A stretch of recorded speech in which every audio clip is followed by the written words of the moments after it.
আচ্ছা, আপনারা কি জানেন 1176 আপনাদের ঠিক কি বলে? This is a magical Angel number. যদি জীবনে চলার ক্ষেত্রে কোথাও এই নাম্বারটি দেখতে পান তাহলে বুঝবেন আপনার এঞ্জেলরা আপনার সাথেই রয়েছে এবং তারা সমস্তভাবে আপনাদের সাহায্য করছে।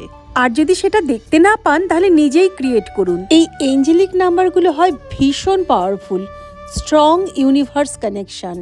জীবনে লাভ লাইফকে স্ট্রং করতে বা প্রচুর টাকা আর্ন করতে বা যে কোনো রকম ম্যানিফেস্ট অ্যাট্রাক্ট করতে এই 1176 নাম্বারটি কিন্তু আপনি ব্যবহার করতেই পারেন। লাভ রিলেশন স্ট্রং করতে রেড পেন, মানির জন্য গ্রিন পেন বা অন্য জিনিসের জন্য ব্লু পেন দিয়ে হাতের রিস্টে লিখে ফেলুন লেফট হ্যান্ডে। আর ভুললে চলবে না, এটা কিন্তু লাগাতার 21 দিন করতে হবে, রাত 11:11। সাথে সাথেই মনের যে কোনো একটা ইচ্ছের কথা ভাবতে থাকুন, অবশ্যই প্রেজেন্ট টেন্সে, যেন সেটা সত্যি হয়ে গেছে। হর হর মহাদেব।